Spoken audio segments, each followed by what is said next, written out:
Chapter 5. Cell Structure. Concept Outline. Section 5.1. All organisms are composed of cells. Cells. A cell is a membrane-bounded unit that contains DNA and cytoplasm. All organisms are cells or aggregates of cells, descendants of the first cells. Cells are small. The greater relative surface area of small cells enables more rapid communication between the cell interior and the environment. Section 5.2. Eukaryotic cells are far more complex than bacterial cells. Bacteria are simple cells. Bacterial cells are small and lack membrane-bounded organelles. Eukaryotic cells have complex interiors. Eukaryotic cells are compartmentalized by membranes. Section 5.3. Take a tour of a eukaryotic cell. The nucleus, information center for the cell. The nucleus of a eukaryotic cell isolates the cell's DNA. The endoplasmic reticulum, compartmentalizing the cell. An extensive system of membranes subdivides the cell interior. The Golgi apparatus, delivery system of the cell. A system of membrane channels collects, modifies, packages, and distributes molecules within the cell. Vesicles, enzyme storehouses. Sacs that contain enzymes digest or modify particles in the cell, while other vesicles transport substances in and out of cells. Ribosomes, sites of protein synthesis. An RNA-protein complex directs the production of proteins. Organelles that contain DNA. Some organelles with very different functions contain their own DNA. The cytoskeleton, interior framework of the cell. A network of protein fibers supports the shape of the cell and anchors organelles. Cell movement. Eukaryotic cell movement utilizes cytoskeletal elements. Special things about plant cells. Plant cells have a large central vacuole and strong, multilayered cell walls. Section 5.4. Symbiosis played a key role in the origin of some eukaryotic organelles. Endosymbiosis. Mitochondria and chloroplasts may have arisen from prokaryotes engulfed by other prokaryotes. All organisms are composed of cells.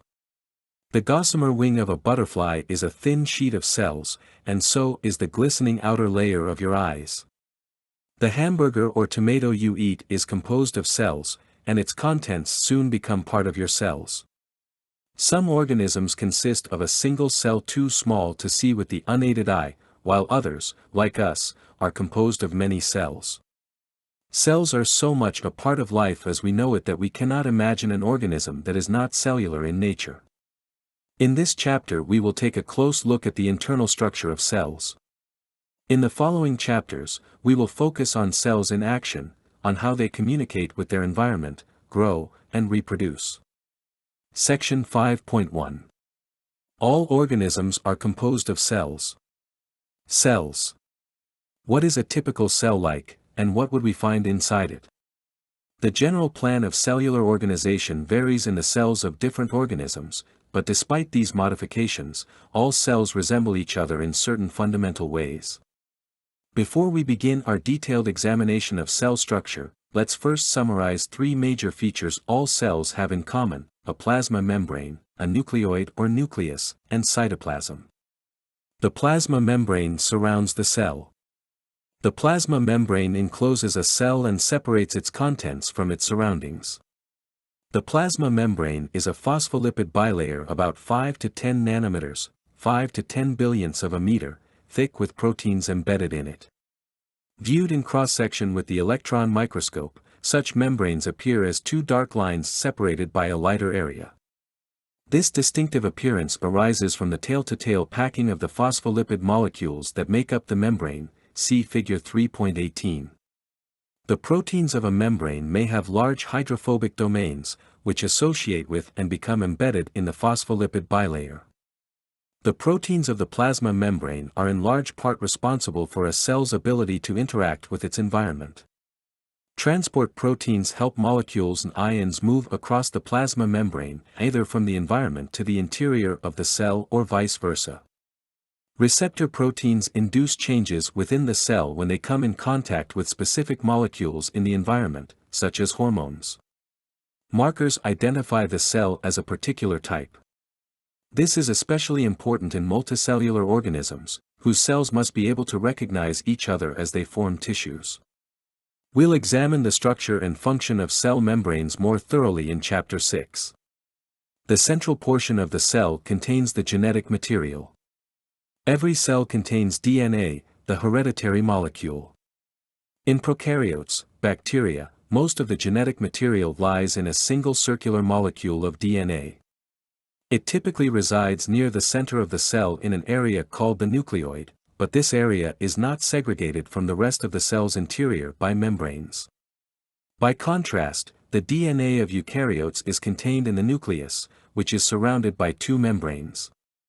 In both types of organisms, the DNA contains the genes that code for the protein synthesized by the cell.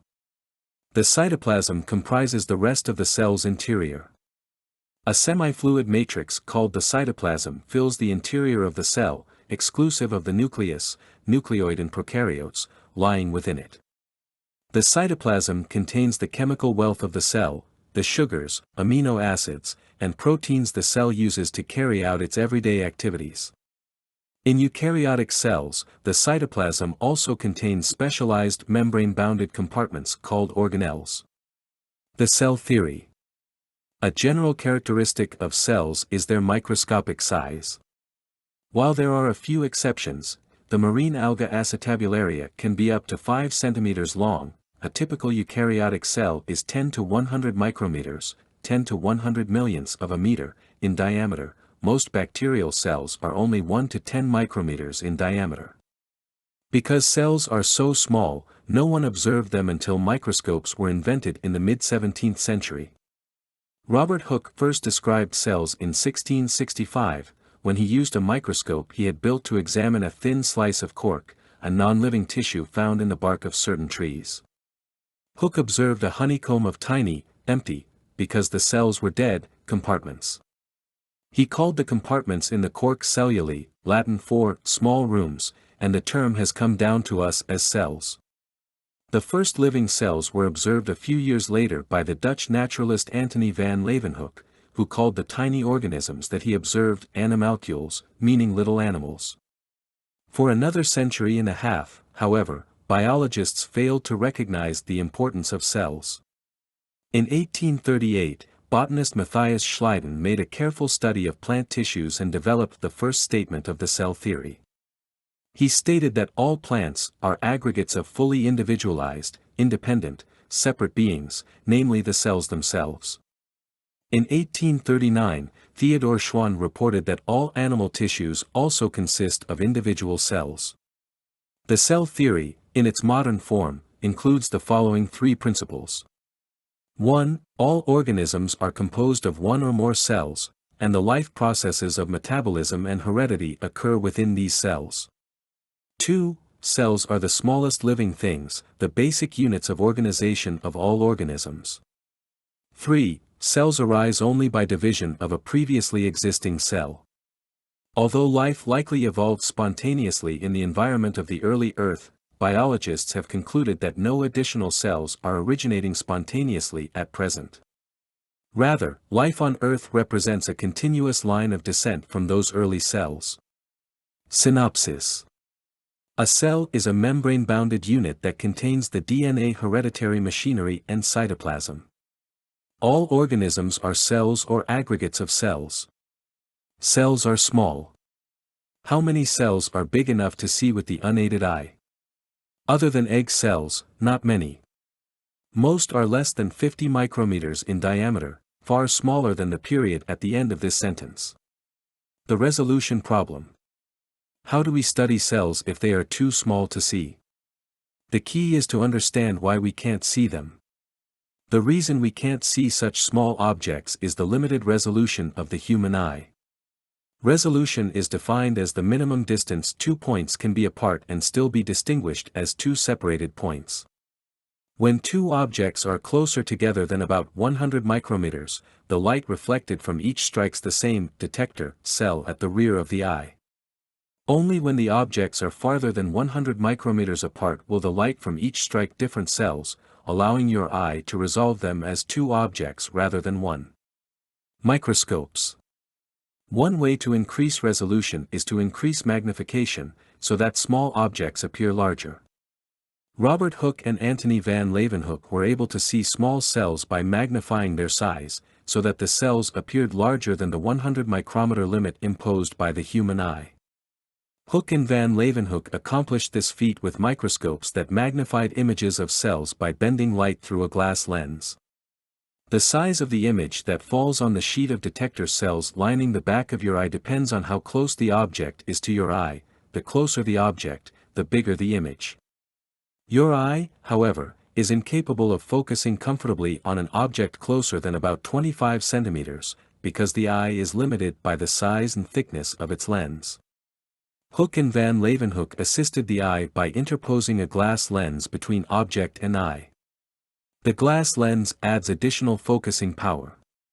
Because the glass lens makes the object appear closer, the image on the back of the eye is bigger than it would be without the lens.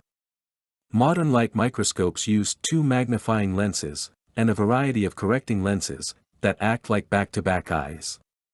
The first lens focuses the image of the object on the second lens, which magnifies it again and focuses it on the back of the eye. Microscopes that magnify in stages using several lenses are called compound microscopes. They can resolve structures that are separated by more than 200 nanometers. An image from a compound microscope is shown in Figure 5.3a. Increasing resolution. Light microscopes, even compound ones, are not powerful enough to resolve many structures within cells. For example, a membrane is only 5 nanometers thick.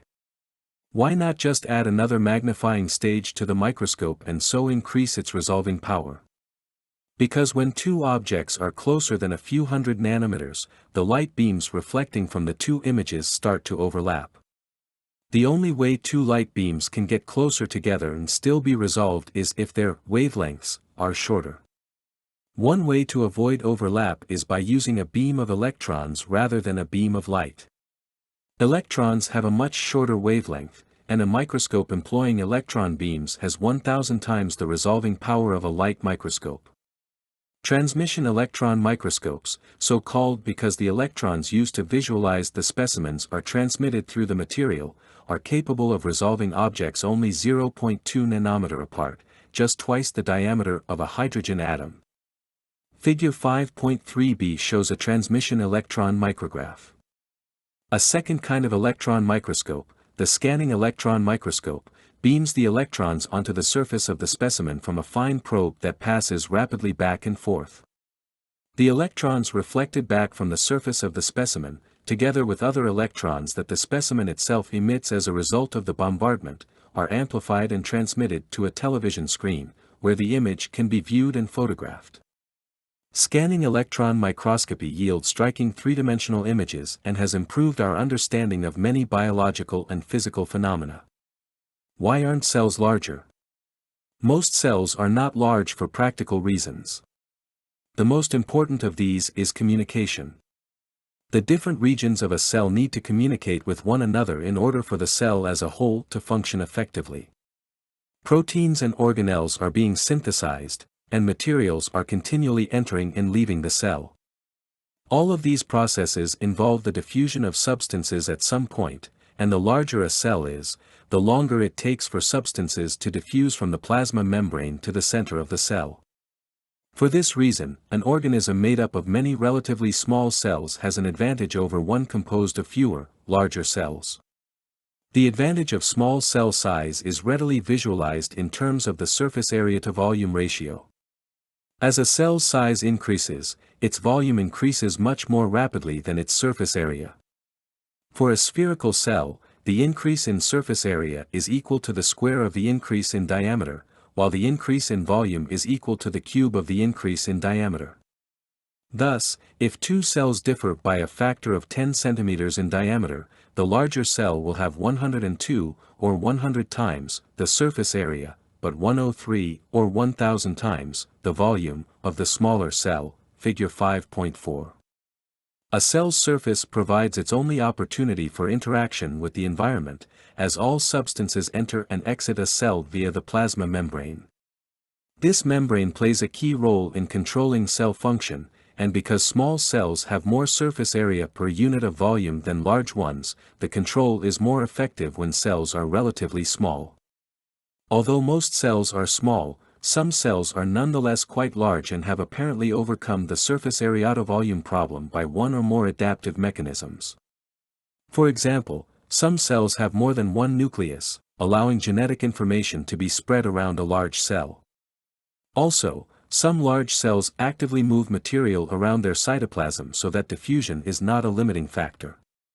Lastly, some large cells, like your own neurons, are long and skinny so that any given point in the cytoplasm is close to the plasma membrane, and thus diffusion between the inside and outside of the cell can still be rapid.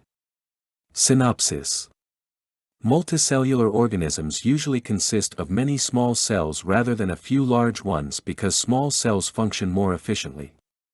They have a greater relative surface area, enabling more rapid communication between the center of the cell and the environment. Section 5.2. Eukaryotic cells are far more complex than bacterial cells. Bacteria are simple cells. Prokaryotes, the bacteria, are the simplest organisms. Prokaryotic cells are small, consisting of cytoplasm surrounded by a plasma membrane and encased within a rigid cell wall, with no distinct interior compartments. A prokaryotic cell is like a one-room cabin in which eating, sleeping, and watching TV all occur in the same room. Bacteria are very important in the economy of living organisms. They harvest light in photosynthesis, break down dead organisms and recycle their components, cause disease, and are involved in many important industrial processes. Bacteria are the subject of Chapter 34. Strong cell walls. Most bacteria are encased by a strong cell wall composed of peptidoglycan, which consists of a carbohydrate matrix, polymers of sugars, that is cross-linked by short polypeptide units. No eukaryotes possess cell walls with this type of chemical composition. With a few exceptions like TB and leprosy-causing bacteria, all bacteria may be classified into two types based on differences in their cell walls detected by the Gram staining procedure.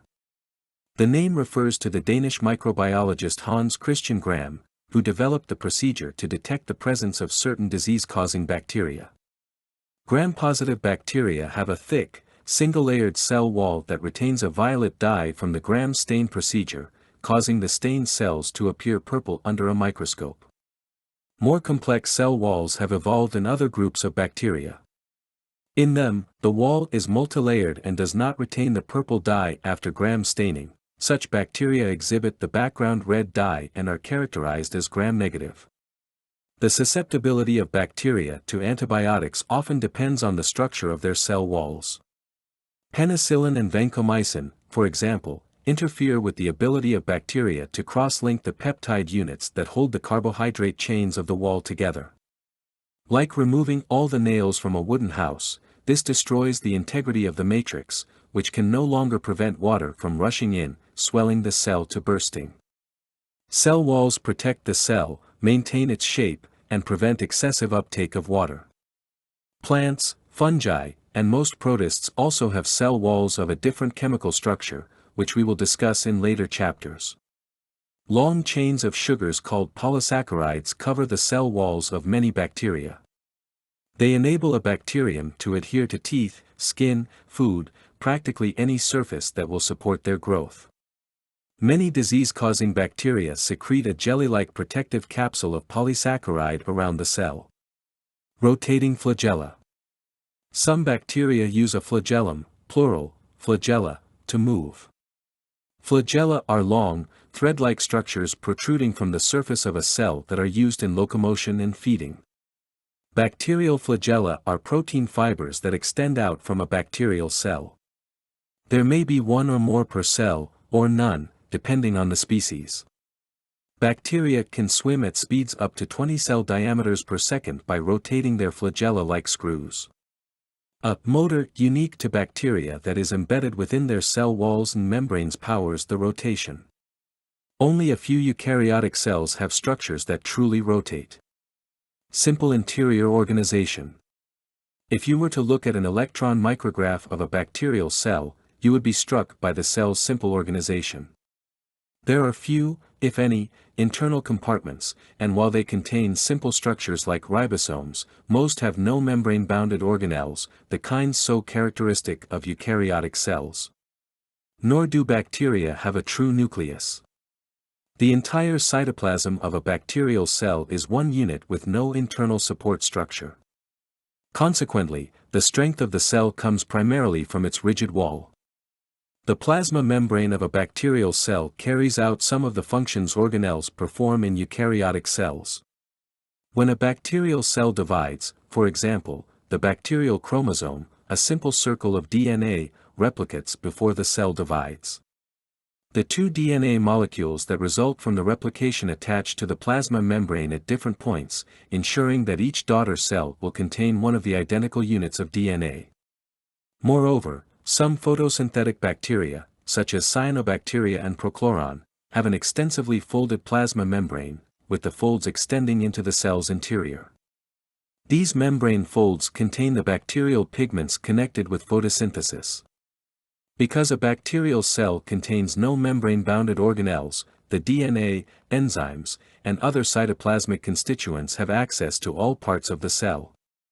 Reactions are not compartmentalized as they are in eukaryotic cells, and the whole bacterium operates as a single unit. Synopsis. Bacteria are small cells that lack interior organization. They are encased by an exterior wall composed of carbohydrates cross-linked by short polypeptides, and some are propelled by rotating flagella. Eukaryotic cells have complex interiors. Eukaryotic cells are far more complex than prokaryotic cells. The hallmark of the eukaryotic cell is compartmentalization. The interiors of eukaryotic cells contain numerous organelles, membrane-bounded structures that close off compartments within which multiple biochemical processes can proceed simultaneously and independently. Plant cells often have a large membrane-bounded sac called a central vacuole, which stores proteins, pigments, and waste materials. Both plant and animal cells contain vesicles, smaller sacs that store and transport a variety of materials. Inside the nucleus, the DNA is wound tightly around proteins and packaged into compact units called chromosomes. All eukaryotic cells are supported by an internal protein scaffold, the cytoskeleton. While the cells of animals and some protists lack cell walls, the cells of fungi, plants, and many protists have strong cell walls composed of cellulose or chitin fibers embedded in a matrix of other polysaccharides and proteins. This composition is very different from the peptidoglycan that makes up bacterial cell walls. Let's now examine the structure and function of the internal components of eukaryotic cells in more detail. Synopsis. Eukaryotic cells contain membrane-bounded organelles that carry out specialized functions. Section 5.3. Take a tour of a eukaryotic cell. The nucleus, information center for the cell. The largest and most easily seen organelle within a eukaryotic cell is the nucleus, Latin, for kernel or nut, first described by the English botanist Robert Brown in 1831. Nuclei are roughly spherical in shape and, in animal cells, they are typically located in the central region of the cell. In some cells, a network of fine cytoplasmic filaments seems to cradle the nucleus in this position. The nucleus is the repository of the genetic information that directs all of the activities of a living eukaryotic cell. Most eukaryotic cells possess a single nucleus, although the cells of fungi and some other groups may have several to many nuclei. Mammalian erythrocytes, red blood cells, lose their nuclei when they mature. Many nuclei exhibit a dark staining zone called the nucleolus, which is a region where intensive synthesis of ribosomal RNA is taking place. The nuclear envelope, getting in and out. The surface of the nucleus is bounded by two phospholipid bilayer membranes, which together make up the nuclear envelope. The outer membrane of the nuclear envelope is continuous with the cytoplasm's interior membrane system, called the endoplasmic reticulum. Scattered over the surface of the nuclear envelope, like craters on the Moon, are shallow depressions called nuclear pores. These pores form 50 to 80 nanometers apart at locations where the two membrane layers of the nuclear envelope pinch together. Rather than being empty, nuclear pores are filled with proteins that act as molecular channels, permitting certain molecules to pass into and out of the nucleus. Passage is restricted primarily to two kinds of molecules: 1. Proteins moving into the nucleus to be incorporated into nuclear structures or to catalyze nuclear activities, and 2. RNA and protein-RNA complexes formed in the nucleus and exported to the cytoplasm. The chromosomes, packaging the DNA. In both bacteria and eukaryotes, DNA contains the hereditary information specifying cell structure and function. However, unlike the circular DNA of bacteria, the DNA of eukaryotes is divided into several linear chromosomes. Except when a cell is dividing, its chromosomes are fully extended into thread-like strands, called chromatin, of DNA complexed with protein. This open arrangement allows proteins to attach to specific nucleotide sequences along the DNA. Without this access, DNA could not direct the day-to-day activities of the cell. The chromosomes are associated with packaging proteins called histones. When a cell prepares to divide, the DNA coils up around the histones into a highly condensed form. In the initial stages of this condensation, units of histone can be seen with DNA wrapped around like a sash. Called nucleosomes, these initial aggregations resemble beads on a string. Coiling continues until the DNA is in a compact mass. Under a light microscope, these fully condensed chromosomes are readily seen in dividing cells as densely staining rods. After cell division, eukaryotic chromosomes uncoil and can no longer be individually distinguished with a light microscope. Uncoiling the chromosomes into a more extended form permits enzymes to make RNA copies of DNA. Only by means of these RNA copies can the information in the DNA be used to direct the synthesis of proteins. Synopsis. The nucleus of a eukaryotic cell contains the cell's hereditary apparatus and isolates it from the rest of the cell. A distinctive feature of eukaryotes is the organization of their DNA into complex chromosomes. The endoplasmic reticulum, compartmentalizing the cell. The interior of a eukaryotic cell is packed with membranes. So thin that they are invisible under the low resolving power of light microscopes, this endomembrane system fills the cell, dividing it into compartments, channeling the passage of molecules through the interior of the cell, and providing surfaces for the synthesis of lipids and some proteins. The presence of these membranes in eukaryotic cells constitutes one of the most fundamental distinctions between eukaryotes and prokaryotes. The largest of the internal membranes is called the endoplasmic reticulum ER. The term endoplasmic means within the cytoplasm, and the term reticulum is Latin for a little net. Like the plasma membrane, the ER is composed of a lipid bilayer embedded with proteins. It weaves in sheets through the interior of the cell, creating a series of channels between its folds. Of the many compartments in eukaryotic cells, the two largest are the inner region of the ER, called the cisternal space, and the region exterior to it, the cytosol. Rough ER, manufacturing proteins for export. The ER surface regions that are devoted to protein synthesis are heavily studded with ribosomes, large molecular aggregates of protein and ribonucleic acid, RNA, that translate RNA copies of genes into protein. We will examine ribosomes in detail later in this chapter.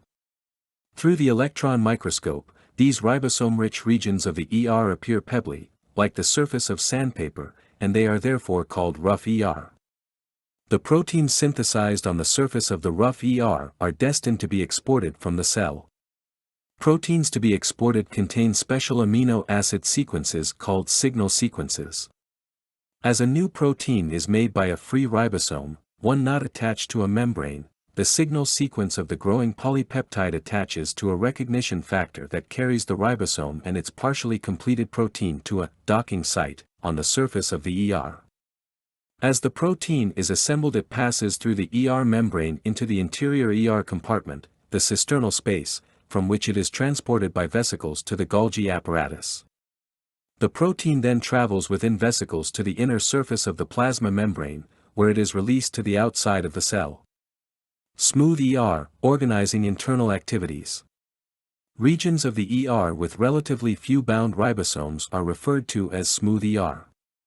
The membranes of the smooth ER contain many embedded enzymes, most of them active only when associated with a membrane. Enzymes anchored within the ER, for example, catalyze the synthesis of a variety of carbohydrates and lipids. In cells that carry out extensive lipid synthesis, such as those in the testes, intestine, and brain, smooth ER is particularly abundant. In the liver, the enzymes of the smooth ER are involved in the detoxification of drugs including amphetamines, morphine, codeine, and phenobarbital. Some vesicles form at the plasma membrane by budding inward, a process called endocytosis. Some then move into the cytoplasm and fuse with the smooth endoplasmic reticulum. Others form secondary lysosomes or other interior vesicles. Synopsis. The endoplasmic reticulum ER is an extensive system of folded membranes that divides the interior of eukaryotic cells into compartments and channels. Rough ER synthesizes proteins, while smooth ER organizes the synthesis of lipids and other biosynthetic activities. The Golgi apparatus, delivery system of the cell. At various locations within the endomembrane system, flattened stacks of membranes called Golgi bodies occur, often interconnected with one another. These structures are named for Camillo Golgi, the 19th-century Italian physician who first called attention to them. The numbers of Golgi bodies a cell contains ranges from 1 or a few in protists, to 20 or more in animal cells and several hundred in plant cells. They are especially abundant in glandular cells, which manufacture and secrete substances. Collectively, the Golgi bodies are referred to as the Golgi apparatus. The Golgi apparatus functions in the collection, packaging, and distribution of molecules synthesized at one place in the cell and utilized at another location in the cell. A Golgi body has a front and a back, with distinctly different membrane compositions at the opposite ends. The front, or receiving end, is called the cis face, and is usually located near ER. Materials move to the cis face in transport vesicles that bud off of the ER. These vesicles fuse with the cis face, emptying their contents into the interior, or lumen, of the Golgi apparatus.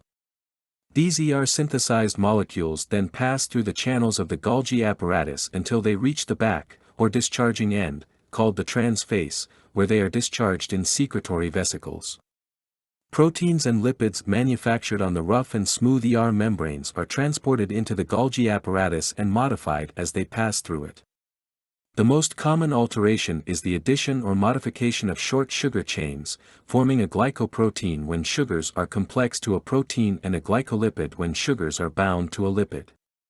In many instances, enzymes in the Golgi apparatus modify existing glycoproteins and glycolipids made in the ER by cleaving a sugar from their sugar chain or modifying one or more of the sugars. The newly formed or altered glycoproteins and glycolipids collect at the ends of the Golgi bodies, in flattened stacked membrane folds called cisternae, Latin, collecting vessels. Periodically, the membranes of the cisternae push together, pinching off small, membrane-bounded secretory vesicles containing the glycoprotein and glycolipid molecules. These vesicles then move to other locations in the cell, distributing the newly synthesized molecules to their appropriate destinations. Liposomes are synthetically manufactured vesicles that contain any variety of desirable substances, such as drugs, and can be injected into the body. Because the membrane of liposomes is similar to plasma and organellar membranes, these liposomes serve as an effective and natural delivery system to cells and may prove to be of great therapeutic value. Synopsis. The Golgi apparatus is the delivery system of the eukaryotic cell. It collects, packages, modifies, and distributes molecules that are synthesized at one location within the cell and used at another. Vesicles, enzyme storehouses. Lysosomes, intracellular digestion centers. Lysosomes, membrane-bounded digestive vesicles, are also components of the endomembrane system that arise from the Golgi apparatus. They contain high levels of degrading enzymes, which catalyze the rapid breakdown of proteins, nucleic acids, lipids, and carbohydrates. Throughout the lives of eukaryotic cells, lysosomal enzymes break down old organelles, recycling their component molecules and making room for newly formed organelles. For example, mitochondria are replaced in some tissues every 10 days. The digestive enzymes in lysosomes function best in an acidic environment. Lysosomes actively engaged in digestion keep their battery of hydrolytic enzymes, enzymes that catalyze the hydrolysis of molecules, fully active by pumping protons into their interiors and thereby maintaining a low internal pH. Lysosomes that are not functioning actively do not maintain an acidic internal pH and are called primary lysosomes. When a primary lysosome fuses with a food vesicle or other organelle, its pH falls and its arsenal of hydrolytic enzymes is activated. It is then called a secondary lysosome. In addition to breaking down organelles and other structures within cells, lysosomes also eliminate other cells that the cell has engulfed in a process called phagocytosis, a specific type of endocytosis, see Chapter 6. When a white blood cell, for example, phagocytizes a passing pathogen, lysosomes fuse with the resulting food vesicle, releasing their enzymes into the vesicle and degrading the material within. Microbodies. Eukaryotic cells contain a variety of enzyme-bearing, membrane-enclosed vesicles called microbodies. Microbodies are found in the cells of plants, animals, fungi, and protists. The distribution of enzymes into microbodies is one of the principal ways in which eukaryotic cells organize their metabolism. While lysosomes bud from the endomembrane system, microbodies grow by incorporating lipids and protein, then dividing. Plant cells have a special type of microbody called a glyoxysome that contains enzymes that convert fats into carbohydrates. Another type of microbody, a peroxisome, contains enzymes that catalyze the removal of electrons and associated hydrogen atoms. If these oxidative enzymes were not isolated within microbodies, they would tend to short-circuit the metabolism of the cytoplasm, which often involves adding hydrogen atoms to oxygen. The name peroxisome refers to the hydrogen peroxide produced as a byproduct of the activities of the oxidative enzymes in the microbody. Hydrogen peroxide is dangerous to cells because of its violent chemical reactivity. However, peroxisomes also contain the enzyme catalase, which breaks down hydrogen peroxide into harmless water and oxygen. Synopsis. Lysosomes and peroxisomes are vesicles that contain digestive and detoxifying enzymes. The isolation of these enzymes in vesicles protects the rest of the cell from inappropriate digestive activity. Ribosomes, sites of protein synthesis. Although the DNA in a cell's nucleus encodes the amino acid sequence of each protein in the cell, the proteins are not assembled there.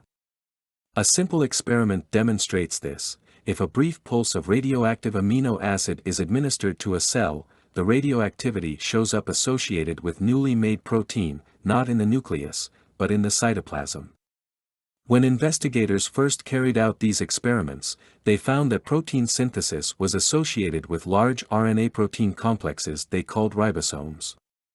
Ribosomes are made up of several molecules of a special form of RNA called ribosomal RNA, or rRNA, bound within a complex of several dozen different proteins.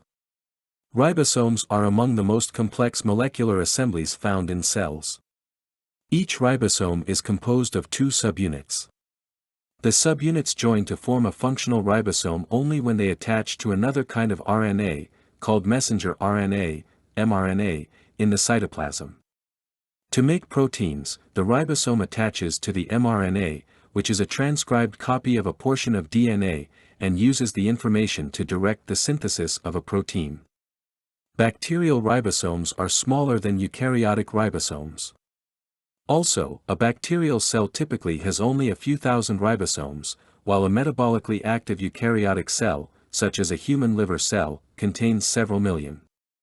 Proteins that function in the cytoplasm are made by free ribosomes suspended there, while proteins bound within membranes or destined for export from the cell are assembled by ribosomes bound to rough The nucleolus manufactures ribosomal subunits. When cells are synthesizing a large number of proteins, they must first make a large number of ribosomes. To facilitate this, many hundreds of copies of the portion of the DNA encoding the rRNA are clustered together on the chromosome. By transcribing RNA molecules from this cluster, the cell rapidly generates large numbers of the molecules needed to produce ribosomes. At any given moment, many rRNA molecules dangle from the chromosome at the sites of these clusters of genes that encode rRNA. Proteins associate with the dangling rRNA molecules. These areas where ribosomes are being assembled are easily visible within the nucleus as one or more dark staining regions, called nucleoli, singular, nucleolus. Nucleoli can be seen under the light microscope even when the chromosomes are extended, unlike the rest of the chromosomes, which are visible only when condensed. Synopsis. Ribosomes are the sites of protein synthesis in the cytoplasm. Organelles that contain DNA. Among the most interesting cell organelles are those in addition to the nucleus that contain DNA. Mitochondria, the powerhouse of the cell. Mitochondria, singular, mitochondrion, are typically tubular or sausage-shaped organelles about the size of bacteria and found in all types of eukaryotic cells, figure 5.21. Mitochondria are bounded by two membranes, a smooth outer membrane and an inner one folded into numerous contiguous layers called cristae, singular, crista. The cristae partition the mitochondrion into two compartments, a matrix, lying inside the inner membrane, and an outer compartment, or intermembrane space, lying between the two mitochondrial membranes. On the surface of the inner membrane, and also embedded within it, are proteins that carry out oxidative metabolism, the oxygen-requiring process by which energy in macromolecules is stored in ATP. Mitochondria have their own DNA. This DNA contains several genes that produce proteins essential to the mitochondrion's role in oxidative metabolism. All of these genes are copied into RNA and used to make proteins within the mitochondrion. In this process, the mitochondria employ small RNA molecules and ribosomal components that the mitochondrial DNA also encodes. However, most of the genes that produce the enzymes used in oxidative metabolism are located in the nucleus. A eukaryotic cell does not produce brand new mitochondria each time the cell divides. Instead, the mitochondria themselves divide in two, doubling in number, and these are partitioned between the new cells.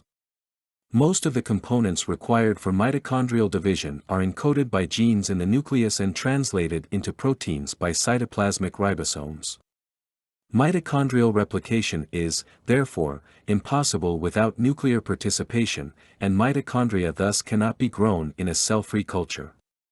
Chloroplasts, where photosynthesis takes place. Plants and other eukaryotic organisms that carry out photosynthesis typically contain from 1 to several hundred chloroplasts. Chloroplasts bestow an obvious advantage on the organisms that possess them: they can manufacture their own food. Chloroplasts contain the photosynthetic pigment chlorophyll that gives most plants their green color. The chloroplast body is enclosed, like the mitochondrion, within two membranes that resemble those of mitochondria. However, chloroplasts are larger and more complex than mitochondria. In addition to the outer and inner membranes, which lie in close association with each other, chloroplasts have a closed compartment of stacked membranes called grana, singular, granum, which lie internal to the inner membrane.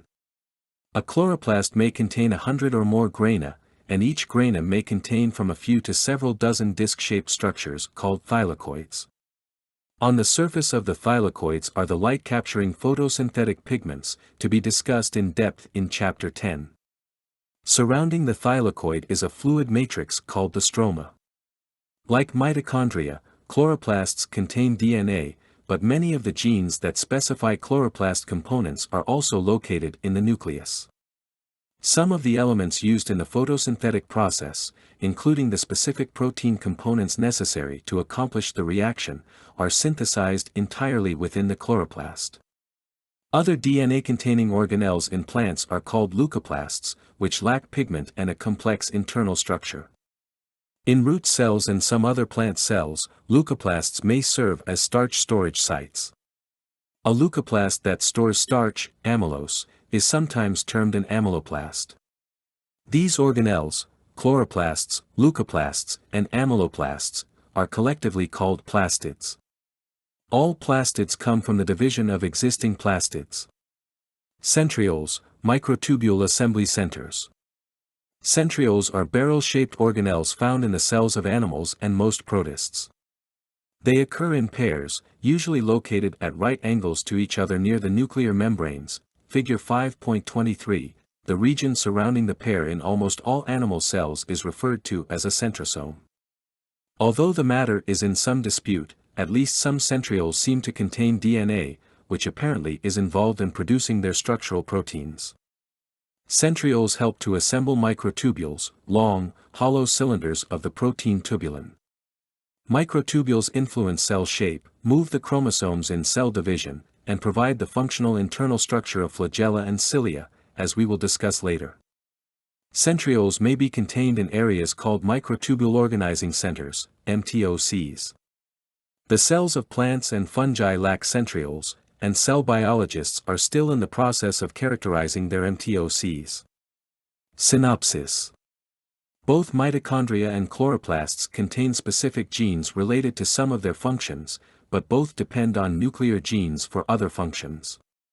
Some centrioles also contain DNA, which apparently helps control the synthesis of their structural proteins. The cytoskeleton, interior framework of the cell. The cytoplasm of all eukaryotic cells is crisscrossed by a network of protein fibers that supports the shape of the cell and anchors organelles to fixed locations. This network, called the cytoskeleton, is a dynamic system, constantly forming and disassembling.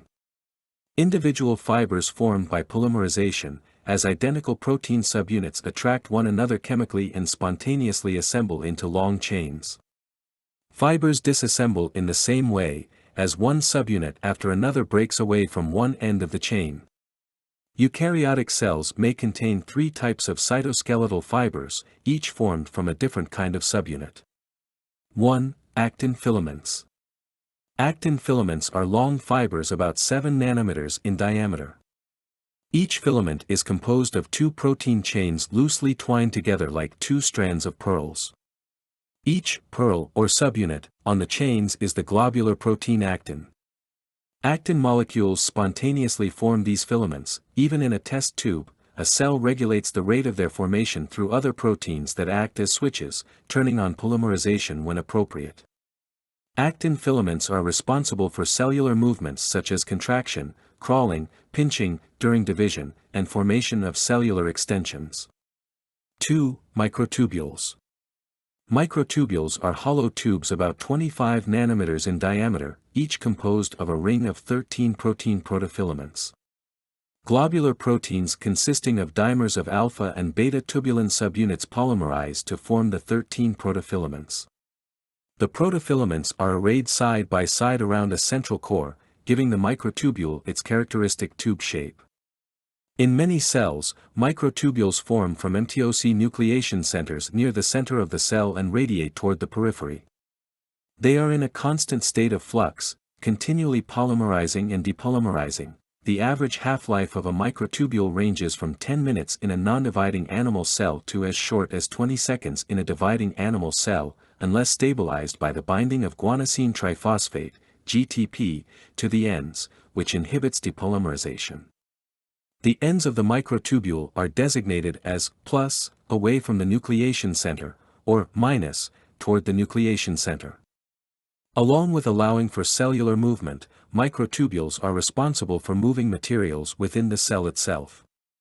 Special motor proteins, discussed later in this chapter, move cellular organelles around the cell on microtubular tracks. Kinesin proteins move organelles toward the plus end, toward the cell periphery, and dyneins move them toward the minus end.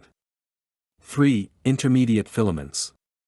The most durable element of the cytoskeleton in animal cells is a system of tough, fibrous protein molecules twined together in an overlapping arrangement.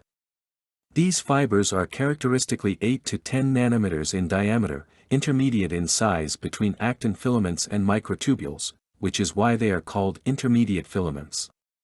Once formed, intermediate filaments are stable and usually do not break down.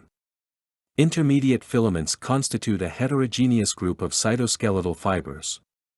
The most common type, composed of protein subunits called vimentin, provides structural stability for many kinds of cells.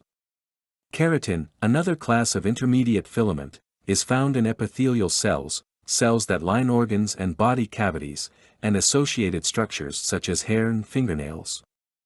The intermediate filaments of nerve cells are called neurofilaments. As we will discuss in the next section, the cytoskeleton provides an interior framework that supports the shape of the cell, stretching the plasma membrane much as the poles of a circus tent. Changing the relative length of cytoskeleton filaments allows cells to rapidly alter their shape, extending projections out or folding inward. Within the cell, the framework of filaments provides a molecular highway along which molecules can be transported. Synopsis. Elements of the cytoskeleton crisscross the cytoplasm, supporting the cell shape and anchoring organelles in place. There are three principal types of fibers: actin filaments, microtubules, and intermediate filaments. Cell movement. Essentially all cell motion is tied to the movement of actin filaments, microtubules, or both. Intermediate filaments act as intracellular tendons, preventing excessive stretching of cells, and actin filaments play a major role in determining the shape of cells. Because actin filaments can form and dissolve so readily, they enable some cells to change shape quickly. If you look at the surfaces of such cells under a microscope, you will find them alive with motion, as projections, called microvilli in animal cells, shoot outward from the surface and then retract, only to shoot out elsewhere moments later. Some cells crawl. It is the arrangement of actin filaments within the cell cytoplasm that allows cells to crawl, literally. Crawling is a significant cellular phenomenon, essential to inflammation, clotting, wound healing, and the spread of cancer. White blood cells in particular exhibit this ability. Produced in the bone marrow, these cells are released into the circulatory system and then eventually crawl out of capillaries and into the tissues to destroy potential pathogens. Cells exist in a gel-sol state, that is, at any given time, some regions of the cell are rigid, gel, and some are more fluid, sol. The cell is typically more sol-like in its interior, and more gel-like at its perimeter. To crawl, the cell creates a weak area in the gel perimeter, and then forces the fluid, sol, interior through the weak area, forming a pseudopod, false foot. As a result, a large section of cytoplasm oozes off in a different direction, but still remains within the plasma membrane. Once extended, the pseudopod stabilizes into a gel state, assembling actin filaments. Specific membrane proteins in the pseudopod stick to the surface the cell is crawling on, and the rest of the cell is dragged in that direction. The pressure required to force out a developing pseudopod is created when actin filaments in the trailing end of the cell contract, just as squeezing a water balloon at one end forces the balloon to bulge out at the other end. Moving material within the cell. Actin filaments and microtubules often orchestrate their activities to affect cellular processes. For example, during cell reproduction, see Chapter 11, newly replicated chromosomes move to opposite sides of a dividing cell because they are attached to shortening microtubules. Then, in animal cells, a belt of actin pinches the cell in two by contracting like a purse string.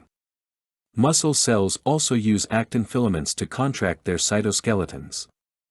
The fluttering of an eyelash, the flight of an eagle, and the awkward crawling of a baby all depend on these cytoskeletal movements within muscle cells. Not only is the cytoskeleton responsible for the cell's shape and movement, but it also provides a scaffold that holds certain enzymes and other macromolecules in defined areas of the cytoplasm. Many of the enzymes involved in cell metabolism, for example, bind to actin filaments, so do ribosomes. By moving and anchoring particular enzymes near one another, the cytoskeleton, like the endoplasmic reticulum, organizes the cell's activities. Intracellular molecular motors. Certain eukaryotic cells must move materials from one place to another in the cytoplasm. Most cells use the endomembrane system as an intracellular highway, the Golgi apparatus packages materials into vesicles that move through the channels of the endoplasmic reticulum to the far reaches of the cell. However, this highway is only effective over short distances. When a cell has to transport materials through long extensions like the axon of a nerve cell, the highways are too slow. For these situations, eukaryotic cells have developed high-speed locomotives that run along microtubular tracks. For components are required: 1. A vesicle or organelle that is to be transported, 2. A motor molecule that provides the energy-driven motion, 3. A connector molecule that connects the vesicle to the motor molecule, and 4. Microtubules on which the vesicle will ride like a train on a rail. For example, embedded within the membranes of endoplasmic reticulum is a protein called connectin that bind the vesicles to the motor protein kinesin. As nature's tiniest motors, these motor proteins literally pull the transport vesicles along the microtubular tracks. Kinesin uses ATP to power its movement toward the cell periphery, dragging the vesicle with it as it travels along the microtubule. Another vesicle protein, or perhaps a slight modification of kinesin, further research is needed to determine which, binds vesicles to the motor protein dynein, which directs movement in the opposite direction, inward toward the cell center. Dynein is also involved in the movement of eukaryotic flagella, as discussed below. The destination of a particular transport vesicle and its contents is thus determined by the nature of the linking protein embedded within the vesicle's membrane. Swimming with flagella and cilia. Earlier in this chapter, we described the structure of bacterial flagella. Eukaryotic cells have a completely different kind of flagellum, consisting of a circle of 9 microtubule pairs surrounding 2 central microtubules. This arrangement is referred to as the 9+2 structure. As pairs of microtubules move past one another using arms composed of the motor protein dynein, the eukaryotic flagellum undulates rather than rotates. When examined carefully, each flagellum proves to be an outward projection of the cell's interior, containing cytoplasm and enclosed by the plasma membrane. The microtubules of the flagellum are derived from a basal body, situated just below the point where the flagellum protrudes from the surface of the cell.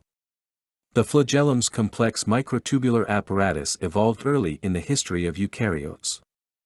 Although the cells of many multicellular and some unicellular eukaryotes today no longer possess flagella and are non-motile, an organization similar to the 9+2 arrangement of microtubules can still be found within them, in structures called cilia, singular, cilium.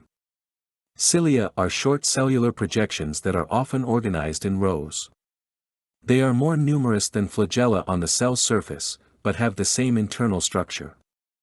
In many multicellular organisms, cilia carry out tasks far removed from their original function of propelling cells through water. In several kinds of vertebrate tissues, for example, the beating of rows of cilia moves water over the tissue surface.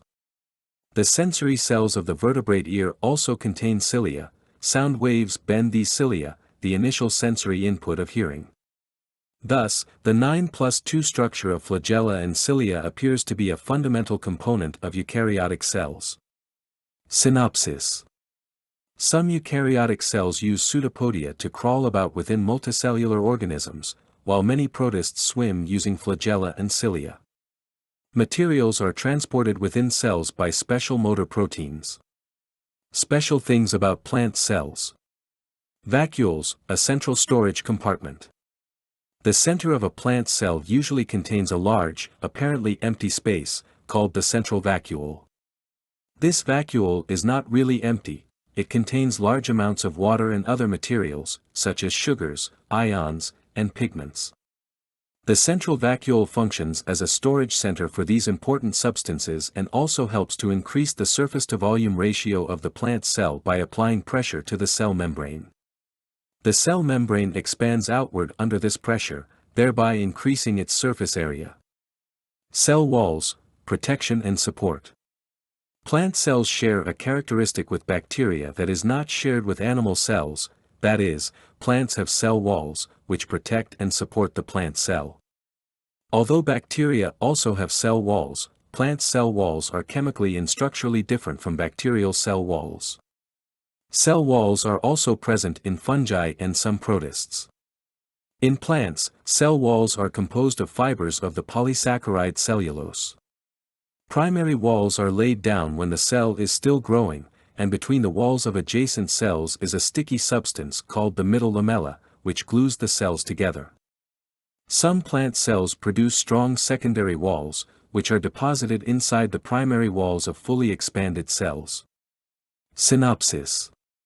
Plant cells store substances in a large central vacuole, and encase themselves within a strong cellulose cell wall. Section 5.4. Symbiosis played a key role in the origin of some eukaryotic organelles. Endosymbiosis.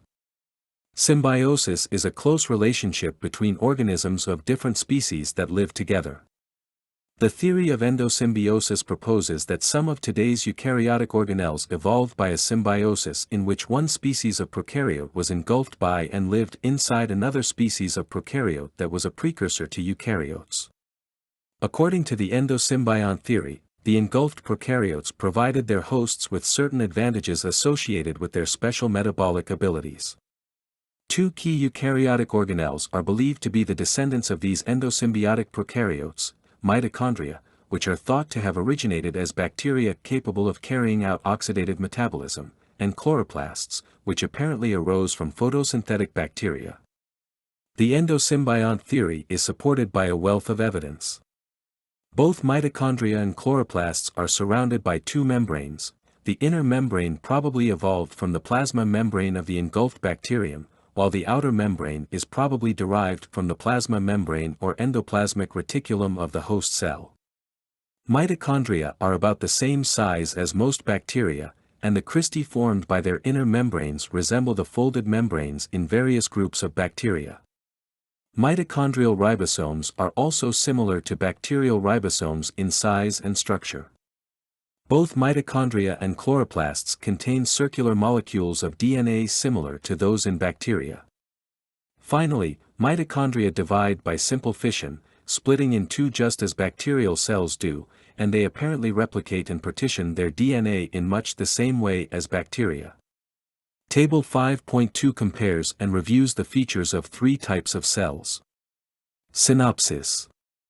Some eukaryotic organelles are thought to have arisen by endosymbiosis.